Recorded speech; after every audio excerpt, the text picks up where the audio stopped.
하나님께 예배하시는 여러분들을 나사렛 예수 이름으로 환영합니다. 그리스도 예수의 평강과 은혜가 우리와 함께하기를 원하며 찬송가 375장입니다. 375장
우리의 길을 인도하시는 아버지 하나님, 하나님께 드리는 예배를 통하여서 찬양과 영광과 존귀함과 감사를 받아주시게 되기를 소망합니다. 저희를 예배 가운데 부르시고 하나님 말씀을 생각하게 하시고 또 주의 이름을 의지하여 기도하게 하시며 그 가운데 얻게 하시는 하늘의 힘들을 주시니 감사드립니다.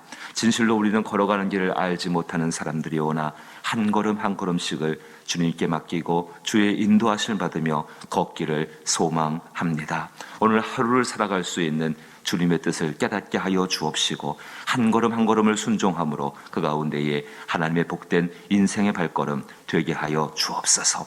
아버지 하나님, 진실로 주께서 이끄시는 그 놀라운 은혜가 기도할 때에 우리의 심령을 도우시고 우리의 기도가 주의 귀한 뜻을 이루는 일 가운데 사용되게 하여 주옵소서.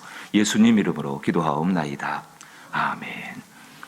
오늘 함께 대하실 말씀은 베드로 전서 말씀입니다. 신약성경 383면에 베드로 전서 5장 6절, 7절, 2절 말씀입니다. 신약성경 383면 베드로 전서 5장 6절, 7절 말씀. 베드로 전서 5장 6절, 7절 말씀을 두 절 말씀을 같이 읽어봅니다. 그러므로 능하신 하나님의 손 아래서 겸손하라. 때가 되면 너희를 높이시리라. 너희 염려를 다 주께 맡기라. 이는 그가 너희를 돌보심이라. 아멘. 예수님께서도 염려하지 말라라고 말씀하셨고 또 성경 가운데에도 염려가 정말로 불필요한 것임을 말씀하시고 또 오늘 성경을 보게 되니까는 너희 염려를 다 주께 맡기라라고 말씀하십니다. 성경은 우리에게 하나님의 음성이지요. 염려를 하나님께 맡기라 이야기하는데 참 사는 현실의 삶 가운데에서 염려를 하나님께 맡길 수 있다. 참 그렇게 맡기고 사는 사람들 참 행복한 사람들이고 또 참 귀한 분들일 것입니다. 염려를 하나님께 맡길 수 있다는 것, 이것이 무슨 의미인가를 생각을 해볼 필요가 있는 것 같습니다. 염려를 하나님께 맡긴다는 것, 여러분 혹시 그 발등 기차라고 알고 계십니까? 아버지가 아이의 손을 붙잡고 자기의 발등 위에 아이를 올려놓고서 이렇게 한 걸음 한 걸음 걸어가는 그 아이, 그 모습 발등 기차라고 부르게 되는데, 참 아이는 그 놀이를 할 때 너무너무 즐거워하고 정말 그 얼굴이 환해지지요. 근데 아버지의 시선을 한번 생각해 보십시다. 아이의 손을 붙잡고 있는 아버지의 시선은 다른 곳을 향하지 않습니다.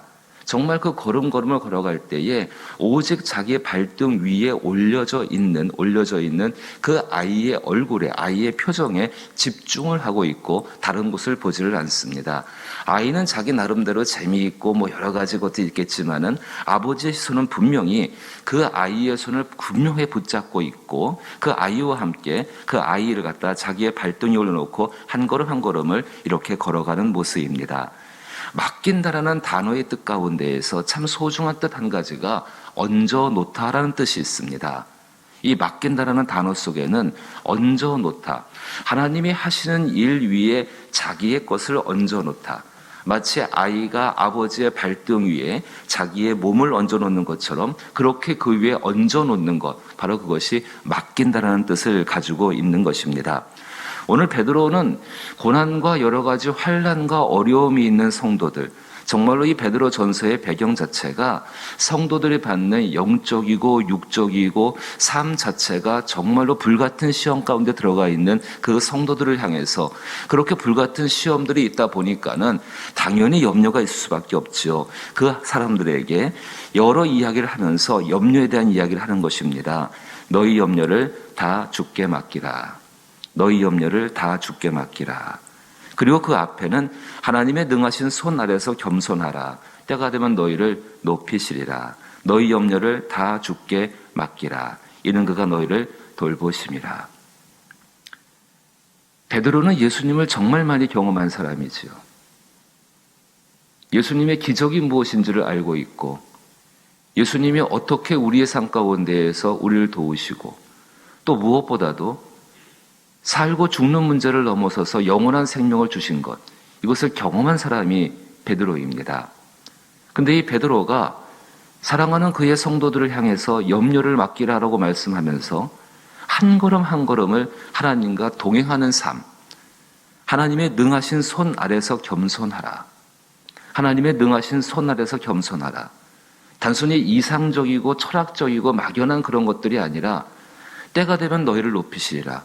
분명한 믿음과 소망이지요. 그리고 너희를 돌보신다는 말씀 가운데에서 한 걸음 한 걸음씩을 하나님과 동행하며 걸어갈 수 있는 비결들을 얻기 위해서 지금 이 말씀을 말씀하고 있는 것입니다. 하나님이 걸어가시는 그 발걸음, 하나님의 일하심 위에 자기의 일하심을, 자기의 것들을 얹어놓게 되어지고 그 하나님과 한 걸음 한 걸음을 걸어갈 수 있는 것, 이것이 베드로가 고난받고 있는 성도들을 향한 하나님 안에서의 권면입니다.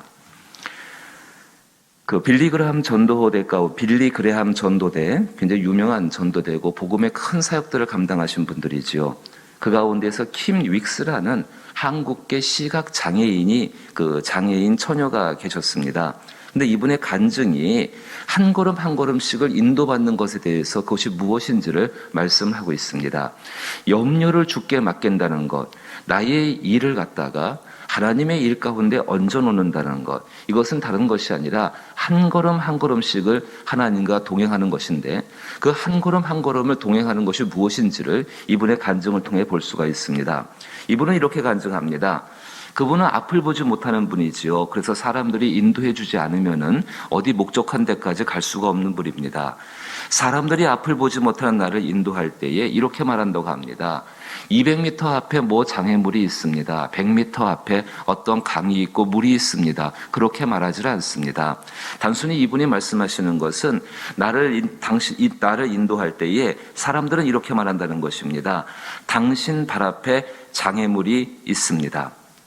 바로 앞에 물이 있으니까는 한 걸음을 왼쪽이든 오른쪽으로든 옮겨 놓으십시오. 조금 앞에 당신 바로 앞에 계단이 있습니다. 그러니까 한 걸음을 더 좀 높이 올리십시오. 한 걸음 한 걸음 사람들이 앞을 보지 못하는 자기를 인도해 갈 때에 사람들은 자기 앞에 있는 것을 알려주고 어떻게 해야 할지를 알려주면서 자기를 인도해 간다는 것입니다. 그 말을 믿고서 한 걸음 한 걸음을 따라가게 되면은 결국은 이 여인이, 이 처녀가 원했던 그곳까지 도달을 할 수 있게 된다는 것입니다.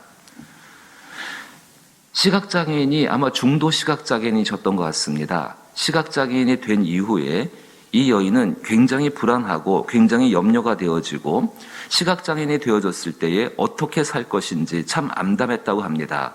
그래서 하나님께 다시 한 걸음을 떼어놓을 수 있는 그것들을 알려달라고 기도했고 이 여인은 정말로 그 기도한 가운데 받는 응답들을 가지고서 순종하면서 걸어가게 되었다고 합니다. 그래서 이렇게 간증합니다. 하나님의 한 걸음 한 걸음씩의 인도함을 받다 보니까는 내 삶 전부가 하나님의 인도 가운데 있게 되었고 하나님이 의도하시는 그 목표의 지점에 나의 삶이 올려지게 되어졌습니다. 그렇습니다. 염려를 우리 안에 있는 우리의 것으로 이길 수는 없습니다. 염려라는 것이 항상 나를 뒤덮게 되어지게 되면은 나보다 큰 것들을 정말 내가 감당할 수 없어서 그 염려 앞에서 작게 느껴질 수밖에 없습니다. 그런데 그것을 이기는 것은 정말로 내가 하나님 안에 있고 하나님이 나의 한 걸음 한 걸음을 인도해 가신다는 믿음 가운데에서 진실로 하나님께 그 한 걸음을 걸을 수 있는 것들을 구할 수 있는 것, 이것이 우리 가운데 필요하다는 것입니다. 하나님의 인도하심은 발 앞에 있는 등불과 같습니다. 우리는 종종 이렇게 오해할 때가 있습니다. 하나님의 인도하심이 아주 먼 곳까지 비추어가지고 밝게 볼 수 있게 하는 마치 서치라이트 같이 그렇게 생각될 때가 있다는 것입니다. 특히 인생 가운데에서 인생의 로드맵이라든지 혹은 인생의 마스터 플랜이라든지 이런 것을 구하거나 인생의 방향을 바꿔야 되는 굉장히 어려운 문제 앞에서나 혹은 흑암에 둘러싸이는 것처럼 느껴질 때에 우리가 생각하는 것은 1년 뒤가 어떻게 될까, 10년 뒤가 어떻게 될까, 20년 뒤가 어떻게 될까 이런 일들에 대해서 알지 못하기 때문에 염려할 수밖에 없습니다. 그러나 하나님께서 우리에게 하신 약속은 10년 뒤에 20년 뒤에 그런 다음의 일들을 보여주시겠다고 약속하신 것이 아니라 인생 과정 전체를 드러낼 수 있는 어떤 분명한 것들을 보여주신 그 길들을 보여주신 것이 아니라 내 발 앞에 있는 등을 우리 가운데 약속하셨다는 것입니다. 시편 119편 105절 말씀, 119편 105절 말씀을 보면은 주의 말씀은 내 발의 등이요 내 길의 빛이니이다 라고 말씀을 하고 있습니다. 한 걸음 자기 발등 앞을 비출 수 있는, 자기 발 앞을 비출 수 있는 그 빛을 우리 가운데에 말씀 속에서 허락하여 주시고 그 빛을 따라서 걷다 보게 되면은 한 걸음 한 걸음을 인도하는 그 길을 걷다 보면은 그 길 전체가 하나님의 은혜 가운데에서 하나님의 길 가운데 들어가 있게 된다는 것입니다. 우리 앞에 비춰지는 한 걸음, 정말 그 한 걸음을 걷기 위해서 기도하고 구하는 것은 그렇게 어려운 일은 아닐 것입니다.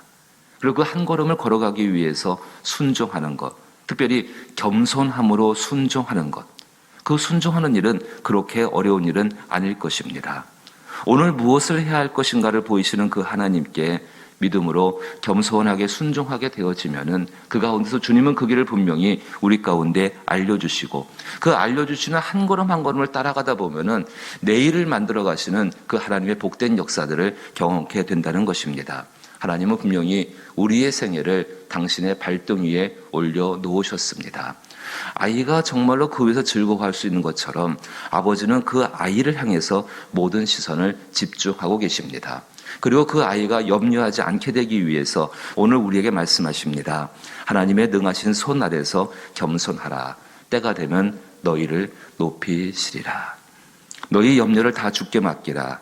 이는 그가 너희를 돌보심이라. 이 말씀을 믿고 기도하는 가운데에서 오늘 하루를 주의 뜻 가운데 겸손함으로 순종하여 살아갈 수 있는 것들을 알게 해달라고 구하실 때에 하나님 우리 가운데에 우리의 마음을 통해서 또 우리의 환경을 통해서 우리의 삶의 모든 것들을 통해서 알려주실 것이고 순종하여 그 길을 걷게 하는 자를 하나님은 도우시고 인도하실 줄로 믿습니다. 그 복된 길을 걸어갈 수 있는 저와 여러분 되기를 주님의 이름으로 축복합니다.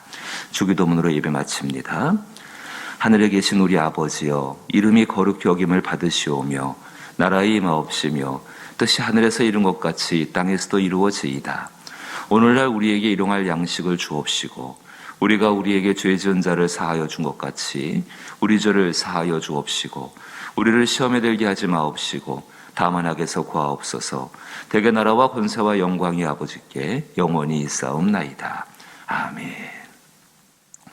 하나님의 뜻을 구하고 그 뜻 가운데 순종할 때에 제일 먼저 찾아오는 것은 평안이지요. 염려가 사라지고 평안이 임하게 됩니다. 분명한 증거입니다. 만약에 평안이 임하지 못하고 계속해서 염려가 일어나고 소란스러운 것이 일어난다 한다면 다시금 주 앞에 기도하십시오. 하나님께서는 이미 우리를 발등 위에 얹어 놓으셨습니다. 다시금 우리의 길을 인도하시고 주장하실 줄 믿습니다.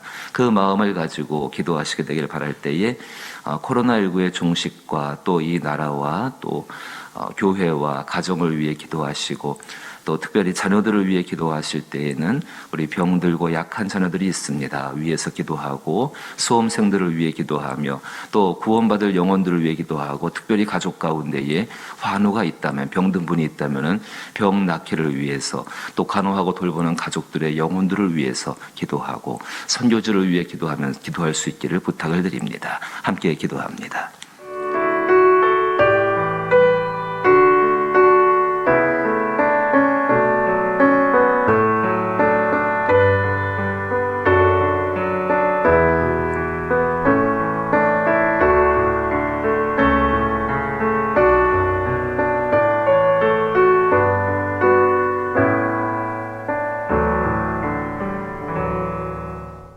할렐루야. 하나님께 예배하시는 여러분들